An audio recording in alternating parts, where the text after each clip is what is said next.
Bienvenidos y bienvenidas al programa Sobre la Mesa. Hoy vamos a estar tratando el tema de presidencialismo, multipartidismo y democracia, gracias a que contamos con la presencia del profesor Scott Morgenstern, politólogo y director del Centro de Estudios Latinoamericanos de la Universidad de Pittsburgh.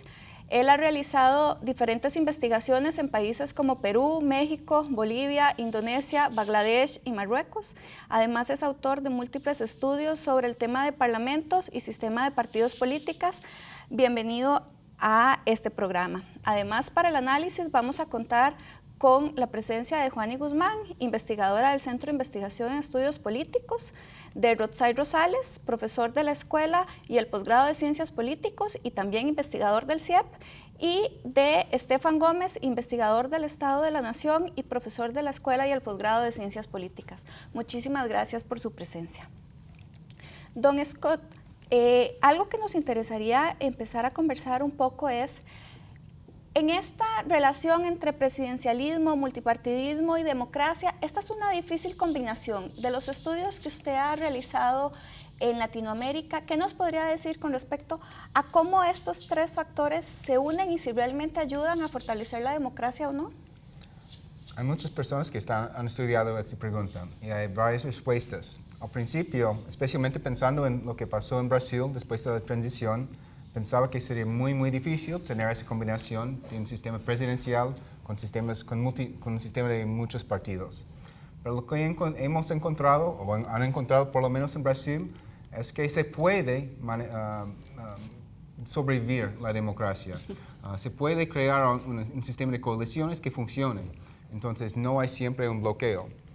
Dicho eso, hay problemas. No quiero decir que es fácil. Y hay muchos países con varios partidos que tienen que encontrar una manera de sobrevivir y apoyar al sistema político a la vez que están enfrentando al presidente y quieren luchar para ganar las próximas elecciones. Entonces siempre hay una lucha entre ellos. No es fácil, pero se puede. Algunos países, la mayor parte de América Latina ha experimentado ese tipo de situación y están más o menos sobreviviendo. Sí, Rotzai, con lo que planteaba el profesor de que no es fácil, ¿verdad? Ahora estamos en una coyuntura interesante en el país. ¿Qué piensa usted realmente las implicaciones que tiene este multipartidismo para el sistema presidencialista costarricense? Bueno, el mismo doctor Morgenstern nos puede ampliar detalles de esas leyes que originalmente fueron planteadas, que relacionaban los sistemas de partidos con las formas de gobierno, el régimen presidencial y parlamentario, y notamos que más bien hoy la evidencia empírica con respecto a eso, más que hacer adaptable las democracias a esas nuevas realidades, de algún modo también tienden a contradecir esas leyes originalmente planteadas como autores como Liebherr, entre otros. Pero lo interesante para el caso de América Latina, América Central en particular, y hoy Costa Rica, es que después de sistemas políticos relativamente estables, digamos, en términos de la oferta partidaria y de la representación política en los parlamentos, se ha ido fragmentando cada vez más esta constitución del sistema de partidos, sin que necesariamente implique, repito, necesariamente implique grandes dosis de lo que llamarían algunos estudios ingobernabilidad, ¿verdad? Sino que a mi juicio, viéndolo quizás desde una óptica más positiva y más pluralista, ha obligado, más que a diseños institucionales y propuestas de reforma institucional, ha obligado a generar una nueva cultura de diálogo y de necesidad de conformar esas coaliciones y alianzas en un contexto y en una región que no está acostumbrada a ello, salvo en el caso de Panamá, que sí eventualmente ha institucionalizado y ha generado una serie de reglas y procesos informales que abundan y que han abonado desde hace muchos años a generar estas alianzas y coaliciones, ¿verdad? Pero en esta discusión también se ha planteado el hecho de que este multipartidismo y este fraccionamiento que usted planteaba, Rotzai, también puede más bien tener implicaciones en el sistema de partidos, ¿verdad? Entonces tenemos figuras muy fuertes como candidatos, ¿verdad?, que llegan a la presidencia, que con altos niveles de popularidad, pero no necesariamente eso se traduce en fortalecer el sistema de partidos, sino que en algunos casos más bien todo lo contrario, ¿verdad? Don Scott, ¿usted qué piensa con respecto a eso? Sí, es muy importante que el presidente no es un rey, ¿no? Hay congresos en toda América Latina que ahora en el periodo democrático que los congresos, sí, los parlamentos sí funcionan. Y hay diferencias muy importantes entre ellos. Algunos son mucho más fuertes en términos formales. Las constituciones les dan más poderes para los presidentes o opuesto en algunos países y funcionan de maneras distintas. En algunos casos, los presidentes, por ejemplo, tienen el poder de decretar una ley, que realmente el Congreso tiene muchos problemas en combatirlo. En otros casos, el presidente puede dictar un presupuesto y el Congreso casi no se puede responder. Entonces, cuando el presidente tiene tanto poder, tiene otro tipo de juego entre los dos ramas de gobierno.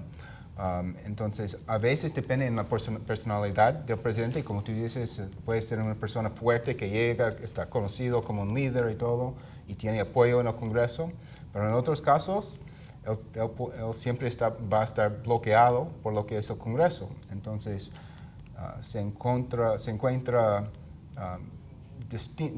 diferencias muy importantes cuando se ve los procesos en América Latina. Puede ser bueno y puede ser malo, ¿no? Y Juani, de hecho, también hay casos muy interesantes, como conversábamos antes del programa, el caso de Ecuador, ¿verdad?, con el presidente Correa, en el sentido de que él llega con altos niveles de popularidad, pero sin representación en el Parlamento, pero logra construir, ¿verdad?, en el tiempo el hecho de que ya ahora sí tiene representación en el Parlamento. Eso, ¿cómo se podría construir para que esta relación presidencialismo, multipartidismo y democracia genere, digamos, mejores condiciones a los sistemas democráticos de cada uno de estos países? Claro, es que yo creo que un poco en el mismo sentido en que lo señalaban anteriormente, uno tendría que ver cuál es esa relación y cuál es esa historia del mismo juego político en los distintos países que va configurando, digamos, la posibilidad de un presidente, una presidenta, digamos que reúne muchísimo poder en un escenario, en primer lugar, en que los partidos están muy desacreditados, pero es que la ciudadanía a la vez exige y en la realidad le da una carta de legitimidad a esa expresión partidaria para, reclamar un espacio en la política de los países. Entonces, es por un lado la figura del presidente y por el otro lado los partidos que están de alguna manera expresando esa diversidad que hay en la sociedad, ¿verdad? Y entonces a veces es un poco atomizada, ¿verdad?, porque no logra amalgamar intereses más agregados, pero sí, digamos, en principio expresa una mayor diversidad. O sea que uno podría pensar que de ese lado, de esa parte, sí se fortalece la democracia. Entonces, el peso personal, digamos, del presidente juega mucho en definir la relación con el legislativo, ¿verdad? Porque de todas maneras, casi todos los países de veras están coincidiendo en tener, digamos, según se mire, o un alto grado de fragmentación o un alto grado de pluralismo partidario, ¿verdad?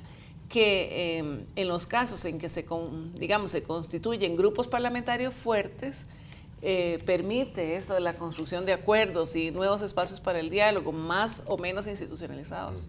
El tema es que cuando es muy atomizado, digamos, uno podría pensar en países como Guatemala, donde hay muchos partidos representados y que mueren, digamos, respecto de cada administración de gobierno. Entonces no se logra fortalecer el sistema de partidos, pero sí logra en el espacio parlamentario expresar esa diversidad y esa fragmentación, me parece, ¿verdad? El caso de Ecuador es un caso realmente singular, pero como habría que ver cada uno de los casos, ¿verdad? Y Estefan, en ese sentido de lo que está diciendo Juani, porque bueno, una podría plantear que la fragmentación o pluralismo de los partidos políticos puede ayudar a la democracia, pero podría ser todo lo contrario, que más bien generen, digamos, condiciones para la no toma de decisiones. En ese marco, ¿usted qué piensa? Que hasta dónde este juego, ¿verdad?, de más partidos o menos partidos ayuda a la toma de decisiones. Sí, bueno, esa es precisamente la gran disyuntiva del juego democrático, ¿verdad? Y hay dos pilares, no los únicos, pero hay dos grandes pilares que uno deseara en una democracia robusta. Uno es competitividad electoral, es decir, que compitamos y nadie sepa con certidumbre quién va a ganar la elección. Y la otra es apertura a la pluralidad dentro del sistema electoral, es decir, que quienes ganen y quienes quieran participar sean representantes de los diferentes sectores. Hoy Costa Rica, lo cierto es que está, no solo hoy, desde hace más o menos poco más de una década, está transitando a un sistema de partidos y a una sociedad mucho más diversa y plural. Que ojo, no se ve solo en el sistema de partidos políticos, se ve en diferentes áreas que se reflejan en los sistemas de partidos políticos. Pongo un ejemplo, y una aclaración, y además el nivel local siempre nos ha avisado primero de lo que sucede que el nivel nacional. Claro. Y eso es una interesante situación, no sé, profesor Morgenstern, si pasa en otros lados, pero en Costa Rica es interesante. El multipartidismo se dio primero a nivel local. Nosotros revisamos en el Estado de la Nación cómo durante las últimas 2, 3 décadas, quinquenios más bien, la cantidad de partidos políticos a nivel local han ido aumentando significativamente en los últimos años. Y después ahora estamos viendo lo mismo en los partidos a nivel nacional. Hoy las papeletas son de más o menos 13 candidatos. Hace 15, 20 años no eran 13 candidatos los que estaban en las papeletas de presidente. Y además, esta diversidad en partidos políticos también se refleja en una diversidad de movimientos sociales. Pongo un ejemplo muy concreto con base en una base de datos de movilizaciones sociales para los últimos 20 años. Hoy tenemos protestas ciudadanas, movilizaciones y huelgas de grupos como grupos de diversidad, por ejemplo, diversidad sexual. Hace 10 años en este país no teníamos grupos de diversidad sexual en la calle pidiendo que se respetaran sus derechos. Tenemos movimientos sociales o grupos que se manifiestan como los taxistas y al frente de los taxistas los porteadores. Vean que todo esto finalmente en un país como Costa Rica que tiene el monopolio de la representación política en los partidos políticos de alguna forma va transitando hacia mayor oferta partidaria. El gran desafío es, creo yo, mantener esa gran pluralidad generando reglas del juego que permitan tomar decisiones. Y creo que esa es la gran pregunta que hay que hacerse hoy. Si tenemos que ajustar las reglas del juego en la toma de decisiones, porque están hechas hoy en un escenario bipartidista, pero ya hoy somos multipartidistas y esas reglas de pronto no funcionan igual que cuando eran solo dos. Don Scott, ¿existen otros países en América Latina que usted ha logrado estudiar en los cuales se da esa relación de que empieza a generarse condiciones en lo local y después se traslada a lo nacional, o es al contrario lo que sucede en otros lugares? Yo creo que hay algunos ejemplos de eso también, pero en lo general son más o menos igual. Entonces, por ejemplo, en Perú tienen un problema gravísimo de muchísimos partidos a nivel local y eso también está reflejado, pero no tanto, a nivel nacional. Y también en otros lugares, como Chile, también tienen casi los mismos partidos que participan en las elecciones municipales como las elecciones nacionales. En otros países como India, por ejemplo, tienen aún mucho más partidos locales que nacionales. Entonces, lo que pasa es que ahí pueden combinarse para las elecciones nacionales. Entonces, hay varios tipos de patrones, yo diría. De relaciones, ajá, ¿verdad? Y que no necesariamente lo... Sí. Perdón, sí, adelante. No, sí, iba a agregar una cosa más acerca de lo que él había dicho, pensando en el caso de Estados Unidos, que es muy interesante, que si harías una encuesta ahora en Estados Unidos, yo creo que la gran mayoría de la gente diría que querían más partidos. Tenemos solo 2, pero la gente está muy desilusionados con ellos, entonces quieren más partidos. Pero hay un problema, hay un intercambio entre las dos cosas. Uno es gobernabilidad, otro es representación. Tener más partidos implica más representación, pero toda la gente tiene más partidos entre los que se puede escoger. Pero con más partidos es más difícil crear una coalición o un gobierno. Entonces, es bastante problemático para el gobierno. Claro, porque no es lo mismo, ¿verdad?, gobernar y ponerse de acuerdo entre dos que ponerse de acuerdo entre varios. Y eso tal vez un poco es lo que ha planteado el hecho de que estén variando un poco las elecciones en los países. Ya no está tan fácil ganar las elecciones, que era un poco lo que decíamos, ¿verdad?, en el sentido de que antes, en primera ronda, prácticamente en los países de América Latina se lograba llegar a la presidencia. Ahora ya no está sucediendo esto tan directamente, sino que se está yendo a segundas rondas. Y bueno, ¿eso qué significa para el sistema de partidos? ¿Qué significa para el sistema presidencialista? ¿Verdad? ¿Qué significa para la democracia? Pero bueno, nos quedamos con esa idea para poder hacer ahora una pausa y luego volvemos con el profesor Morgenstern y nuestros invitados y nuestra invitada para seguir analizando el tema de esa relación entre sistema de partidos, presidencialismo y fortalecimiento democrático.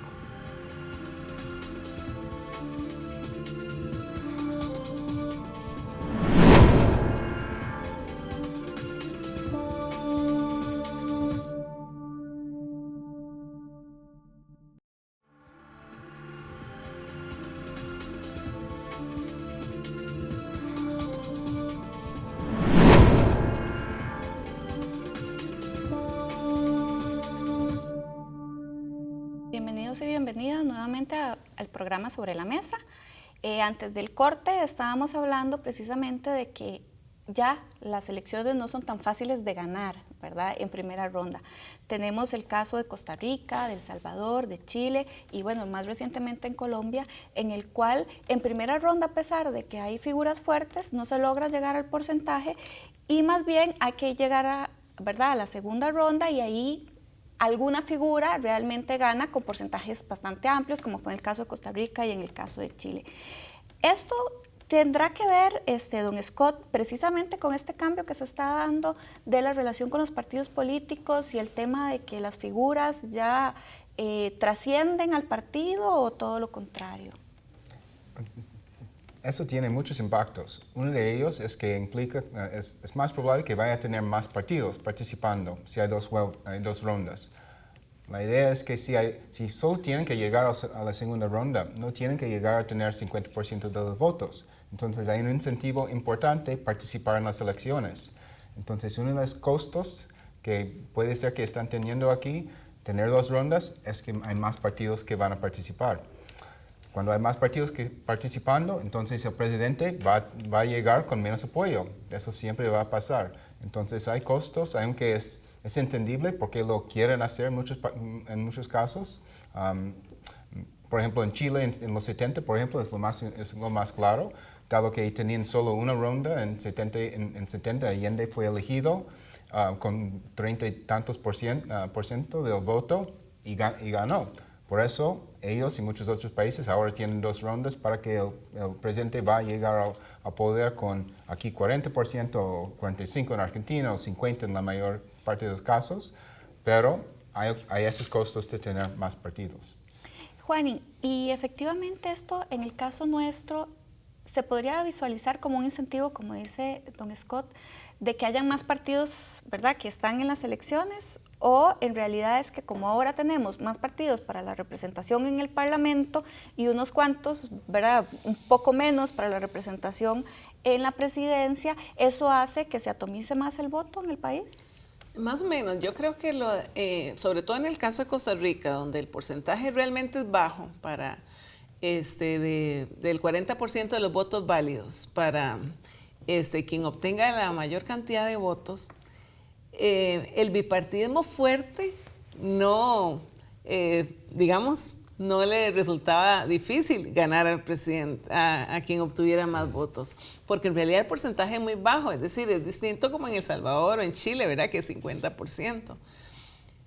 Sin embargo, el 2002 y ahora en el 2014, obligó a la segunda ronda. Esa es, a mí me parece, el ejemplo más claro que es la transición a un multipartidismo, porque la segunda ronda la obliga el hecho no de que hayan más partidos, sino de que hayan al menos uno o dos partidos, además de los dos mayoritarios, que tienen un buen porcentaje de votos para presidente. Y eso es bien interesante de entender. ¿Por qué? Porque eso efectivamente se refleja en la Asamblea Legislativa en el caso costarricense. Es decir, que los partidos que tienen más votos para presidente logran, digamos, sumar digamos, grupos parlamentarios más o menos fuertes, ¿verdad?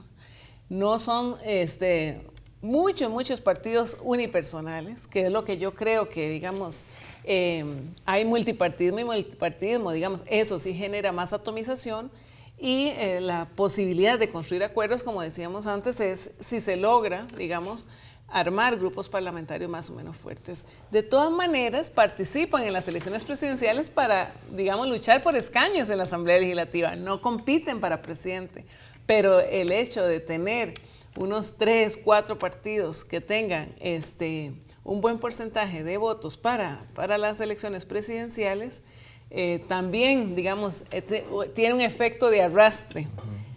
¿Verdad? Que se vuelca en el Congreso, en la Asamblea Legislativa. Y eso permite, digamos, una Asamblea Legislativa que recupera, digamos, un sistema de partidos que uno podría decir que más bien lo fortalece, no es necesariamente negativo, me parece. Y en ese sentido, Estefan, ¿usted cree que esto que está planteando Juani fortalece el sistema presidencialista o más bien nos podría abrir la discusión de que podríamos estar pensando en generar algún tipo de reforma para más bien cambiar nuestro sistema a un sistema más parlamentario, donde hay más participación de más partidos, ¿verdad? Y que tiene otro estilo? Sí, tal vez antes de eso, para ilustrar lo que dice Juan, que me parece que es muy importante. Esto tiene que ver con la historia de lo que ha sucedido con los partidos políticos en Costa Rica desde el inicio de los 90. Solo un dato, si usted agarra las principales encuestas de opinión o los estudios de opinión, usted se da cuenta que la intención de voto para Liberación y la Unidad Social Cristiana, partidos tradicionales, a inicios de los 90, era alrededor de entre el 90 y 95%. Es decir, alrededor entre el 90 y 95% de la población de este país simpatizaba con Liberación o con la Unidad, claro, antes de que empezaran las elecciones. Es decir, o éramos mariachis o pericos, decían nuestros abuelos o nuestros papás, ¿no? Eso empieza a reducirse conforme avanza la década de los 90. Al final de la década de los 90, lo cierto es que las simpatías para los partidos tradicionales es alrededor de un 40%, 50%, ya no un 90%. Y ahí vamos a primera ronda en el 2002. Y sucede lo mismo hoy. Más aún, el grupo mayoritario hoy es el que dice que no simpatiza con ningún partido político. De ahí que entonces estamos teniendo estas dinámicas que dice Juani. ¿Esto es bueno o malo para el sistema presidencialista? Yo creo que es bueno para la democracia. Es toda una carga en términos de ejercicio de gobernabilidad para el sistema presidencialista, como decía el profesor Morgenstern.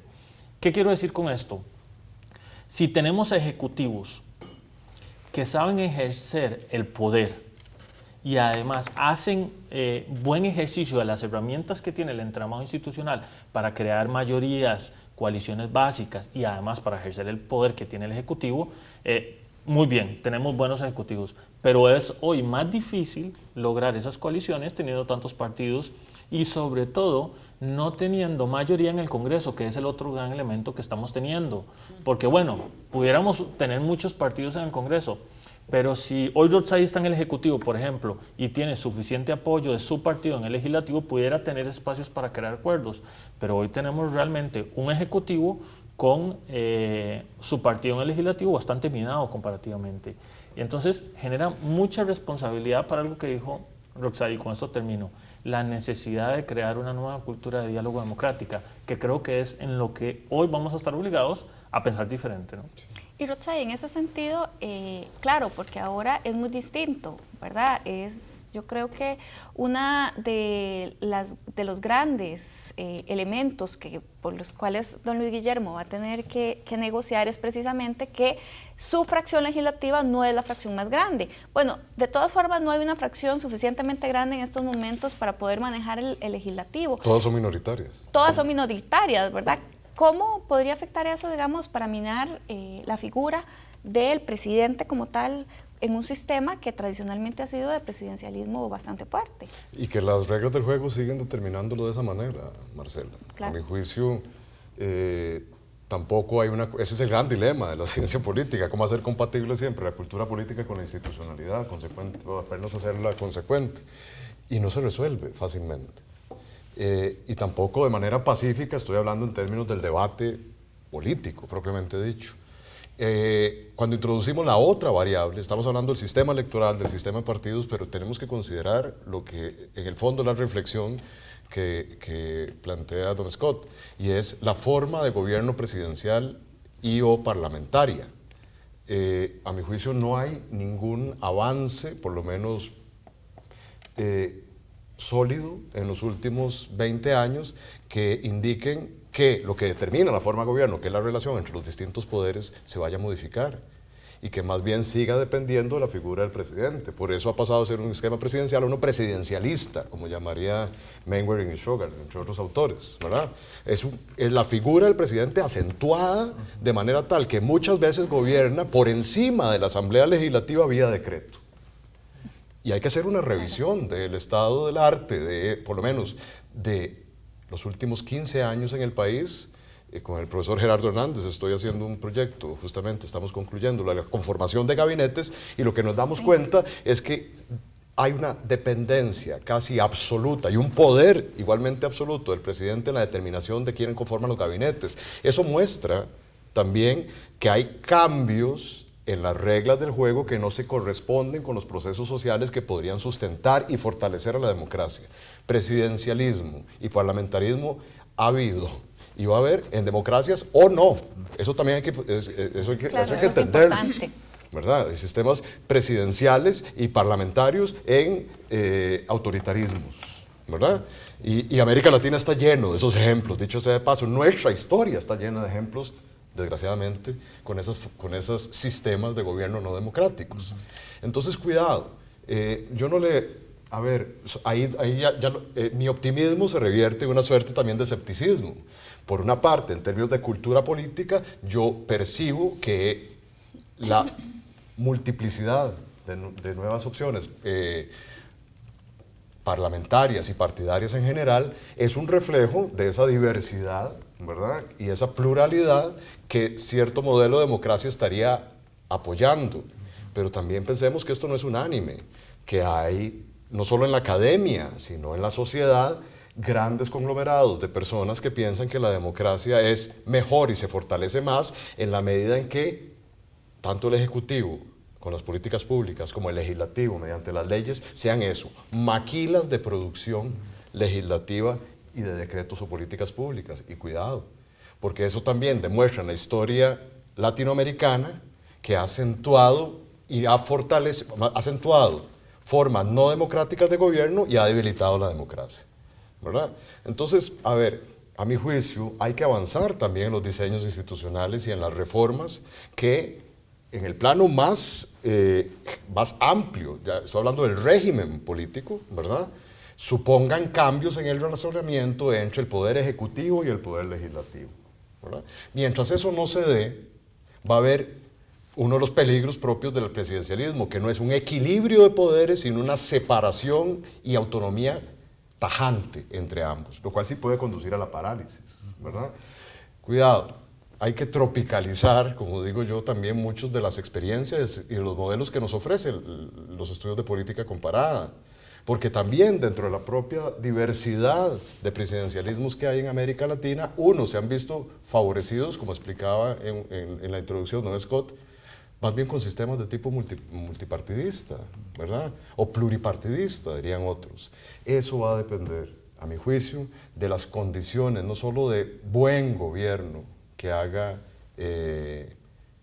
los dirigentes y los gobernantes, sino también de la forma en cómo la sociedad se pueda acostumbrar o no a ver que en el debate político, que en la construcción de acuerdos a partir de esa pluralidad cuesta más. Es más difícil y hay que entenderlo, ¿verdad? No en vano, hasta el propio presidente actual de nuestro país ha dejado entrever que si la Asamblea se paraliza, y lo dijo, casi que lo repito literalmente, apelaría a la democracia a la calle, ¿verdad? Y eso lo está diciendo, digamos, un colega nuestro que conoce ciertamente los riesgos y las amenazas del pluripartidismo, ¿verdad? Y la parálisis que esto puede generar en la Asamblea Legislativa. Con todas estas observaciones, Marcela y colegas, a mí me parece que hay que tener sumo cuidado también en atribuir demasiadas expectativas de éxito a reformas al sistema electoral, porque finalmente esto también puede ser producto de la dinámica, o es una variable dependiente, diríamos, del sistema de partidos también. No se van a modificar las reglas del juego si los actores que son los responsables de hacerlo en la Asamblea Legislativa no se ponen de acuerdo, o les favorece a ciertos grupos de poder. Bueno, ¿verdad? pero si se Perdón, lograra y eso hacer va a una gran tener cosa. consecuencias, y eso va a tener consecuencias también en la forma en que se relaciona el presidente o el Ejecutivo con la Asamblea Legislativa. Profesor, en ese sentido, hay, bueno, usted tiene estudios en otros países, ¿verdad?, de Latinoamérica, que plantean precisamente cuál es esa relación entre un sistema presidencialista, ¿verdad?, realmente cómo se logra, ¿verdad?, relacionar esa figura con el Parlamento para generar, digamos, toma de decisiones. ¿Ha sido positivo en otros lugares o tiene, digamos, un poco la misma dinámica de Costa Rica como estaba planteando Rotzai? No, todos los países tienen el mismo problema, entonces es cómo ellos van a encontrar una manera de combinarse y juntarse. Y están hablando de una cultura de coaliciones, por ejemplo, pero yo no creo que realmente eso existe. Todo el mundo, todos los países tienen el mismo problema, que los partidos quieren competir a la vez, por algún motivo tienen intereses o responsabilidades, yo diría, para que aprueben leyes, no que están siempre bloqueando lo que quiere el otro lado. El problema es que si un partido combina con el presidente para aprobar una ley, ¿quién gana el crédito de esto? El presidente. Y los otros, los votantes y los medios, los van a perjudicar, ¿no? Porque ellos están traicionando su posición o algo así. Entonces es muy difícil para que lo hagan. En algunos casos, como la de Chile, hay coaliciones que se forman antes de las elecciones, pero ellos tienen un sistema electoral que realmente les empuje mucho para que se combina. Entonces hay una coalición de la izquierda, otra coalición de la derecha. Entonces ellos se mantienen muy bien y reparten ministerios, por ejemplo, en cambio, para el ministerio lo van a apoyar las políticas.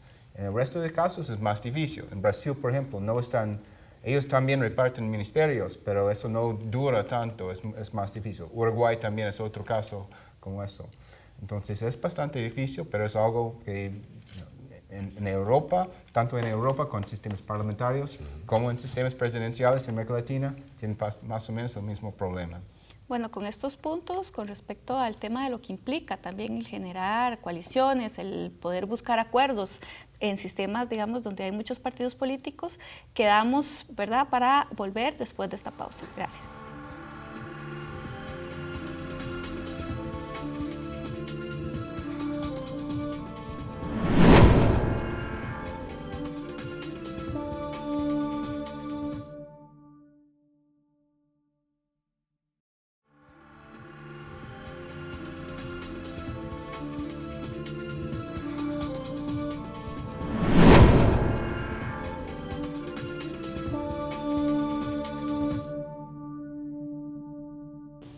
Bienvenidos y bienvenidas a su programa Sobre la Mesa. Hoy estamos analizando el tema de presidencialismo, partidos políticos y fortalecimiento democrático. Tenemos la presencia del profesor Scott Morgenstern y en el análisis contamos con la participación de Juan y Guzmán, Rotzai Rosales y Estefan Gómez. En ese sentido, antes del corte estábamos precisamente hablando del tema de las coaliciones, que es algo importante, ¿verdad? Profesor, ¿las coaliciones buenas o malas? Porque se ha satanizado un poco el tema de generar acuerdos en los parlamentos, ¿verdad? La ciudadanía a veces plantea que el hecho de que se pongan de acuerdo es porque hay algo malo debajo de la mesa y porque a veces ha habido cosas malas debajo de la mesa y ha tenido implicaciones negativas para los modelos de desarrollo. ¿Qué piensa usted con respecto a eso? Y si hay algunos ejemplos, ¿verdad?, importantes en América Latina de por qué son importantes las coaliciones. Bueno, por supuesto son importantes, porque si no hay un acuerdo, entonces el gobierno no puede moverse. Entonces es imprescindible que formen coaliciones cuando haya muchos partidos. La otra posibilidad es que el presidente rige como si no fuera un Congreso, que es mucho peor para la democracia, yo diría. Entonces es muy importante que la Casa de los Representantes tenga un rol importante. Entonces, para tenerlo, tienen que formar coaliciones y llegar a un acuerdo. Dicho eso, es bastante difícil y en muchos casos hay problemas. Pero hay algunos ejemplos que sí sean buenos y importantes en la historia y el tiempo actual que se puede pensar. En muchos de esos casos, estoy pensando en Colombia en los 50, estoy pensando en Venezuela después de su dictadura, estoy pensando después de otras crisis importantes donde los partidos mayoritarios o los partidos más grandes sí han encontrado una manera de formarse y crear un pacto. Y ese pacto es para el progreso, o el pacto para la política, o para el país, o algo así, siempre tiene ese tipo de nombre. Y los partidos tienen que decir que, mira, vamos a poner los intereses del país enfrente de nuestros intereses electorales. Es muy fácil decirlo, siempre lo van a decir, pero siempre hay algo detrás porque es muy difícil, porque acercando las elecciones, si están parte de la coalición, otra vez es muy difícil para competir, porque si estás tratando de competir y eres parte de lo que es el gobierno, es muy difícil atacar al gobierno.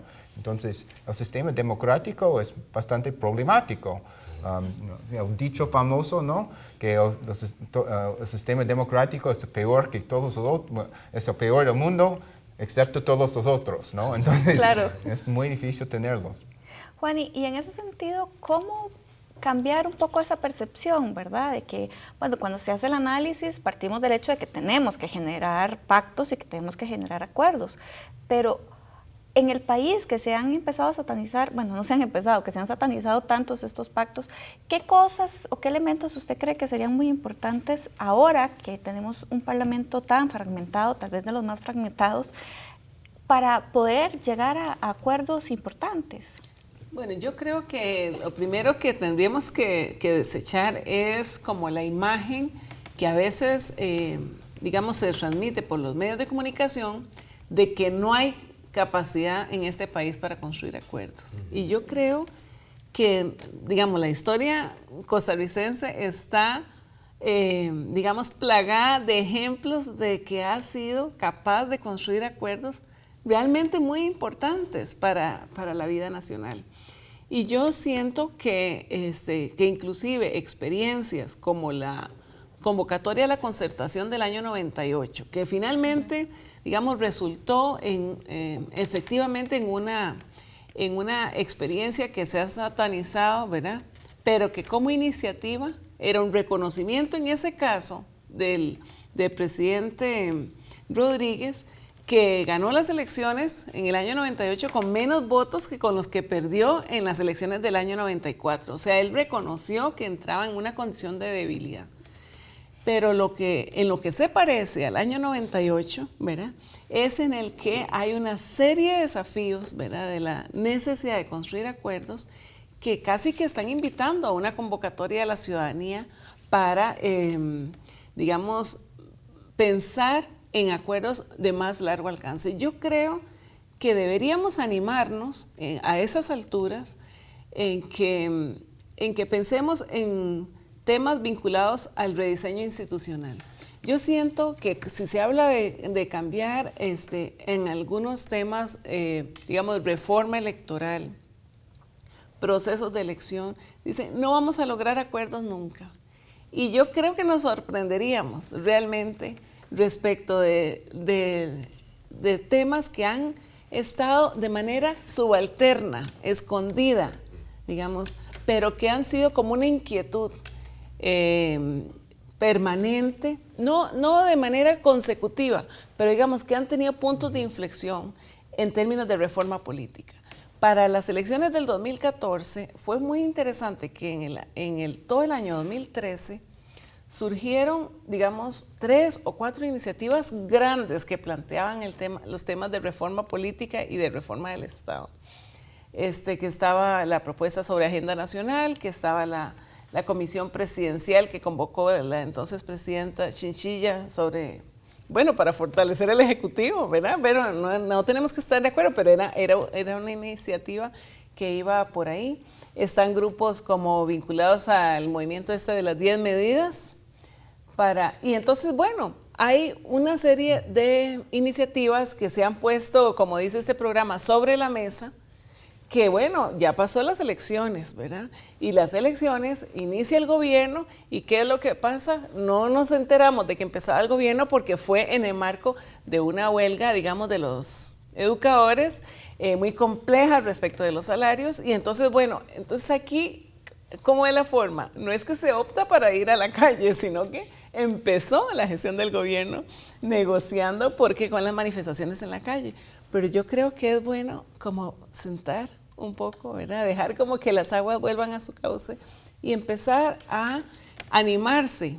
Yo creo que desde la fundación de la Segunda República nos muestra que en relación a temas importantes de educación, de seguridad social, Costa Rica se ha animado, digamos, en relación con acuerdos nacionales importantes, y yo creo que no podríamos desecharlo. Hay ahora algunas, para mí sí es una oportunidad el hecho, yo insisto, en que hayan bloques más o menos fuertes en la Asamblea Legislativa y que ellos reconozcan que se necesitan, o sea, que es una necesidad, no es una opción, que es una necesidad y hay que animarse. Claro, y Rotzai, un poco con lo que usted planteaba en el bloque anterior y lo que acaba de decir Juan, y claro, porque normalmente cuando uno habla de coaliciones y de acuerdos, se hace inmediatamente la relación al Parlamento, ¿verdad? Llegar a acuerdos entre las fracciones del Parlamento, pero usted precisamente planteaba el tema de que, bueno, en un sistema presidencialista, el Ejecutivo no es solo el presidente, ¿verdad? Es toda la otra gama de instituciones, ¿verdad? Cómo generar también acuerdos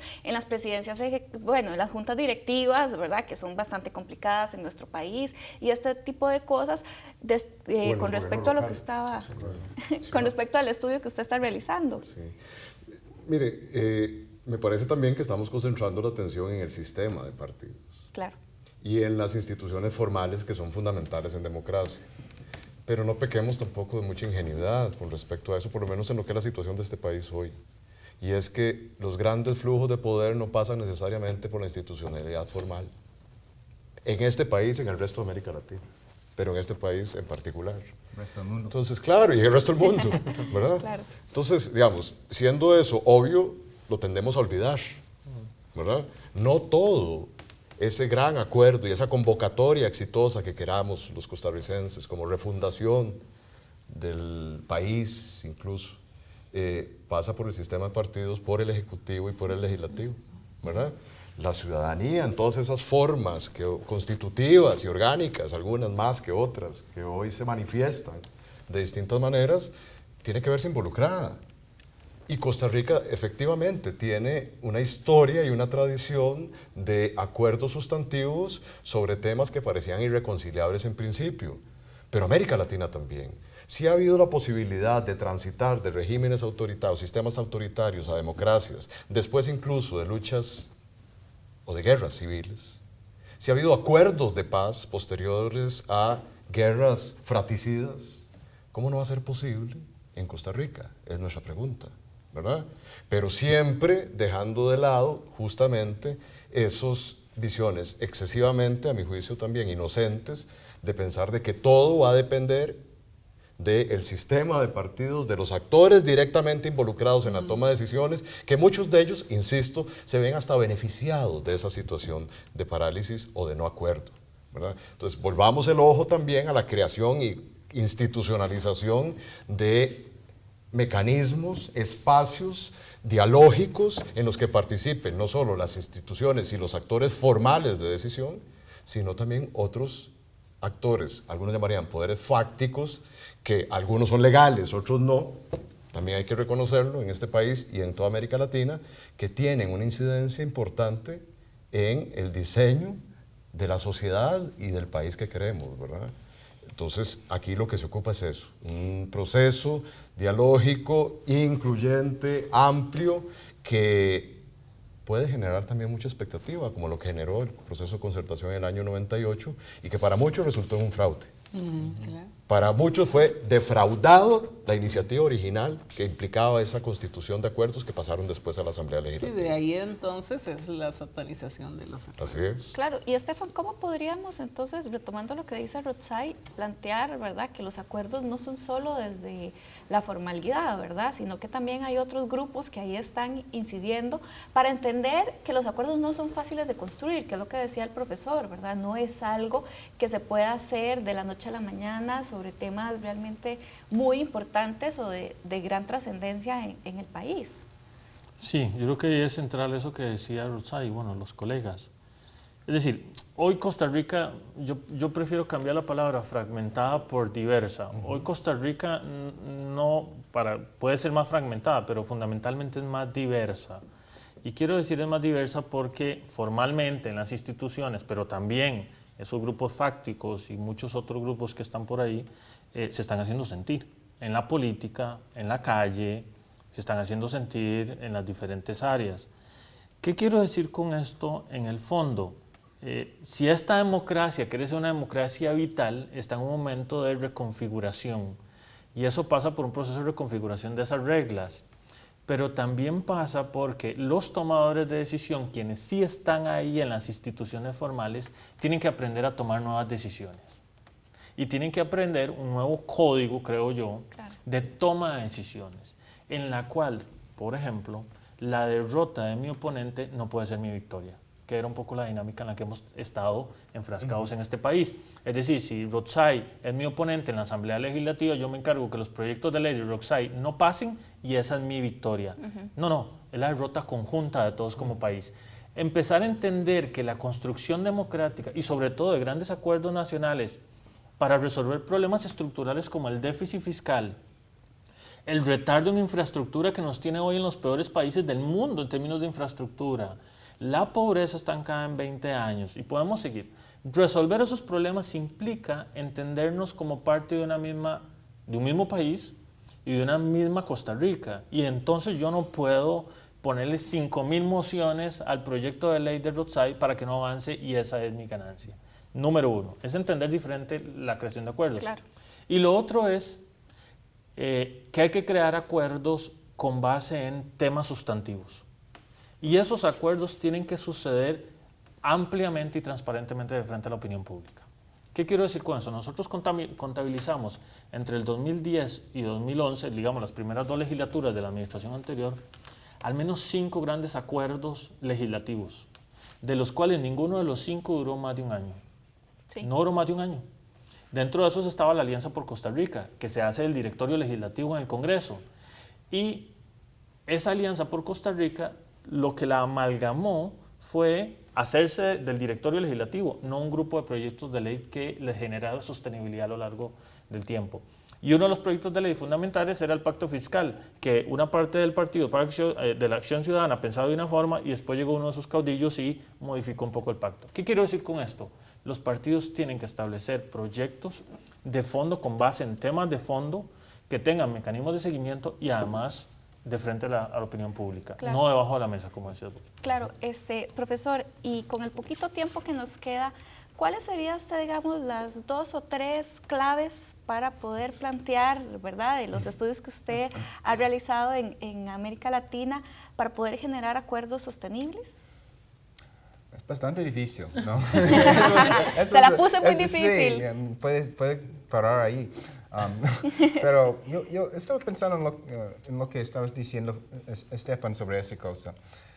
Que me parece bastante difícil lo que tú estabas usando la frase, hay que hacer esto, hay que hacer esto, hay que crear ese tipo de ambiente donde los partidos van a hacerlo. Es bastante difícil crear incentivos, porque los incentivos electorales enfrentan las necesidades de los países a veces.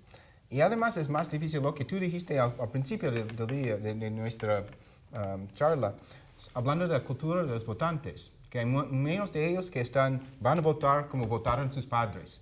Ahora de alguna manera están prestando atención, entonces hay más accountability, ¿no? Entonces los votantes están prestando atención a lo que hacen sus representantes. Entonces cuando ellos están haciendo cosas que no les gusta, van a votar contra ellos. Entonces los diputados mismos tienen que tener aún más cuidado que tenían antes. Entonces el sistema presidencial, el sistema de democracia, de representación, es bastante difícil en estos días.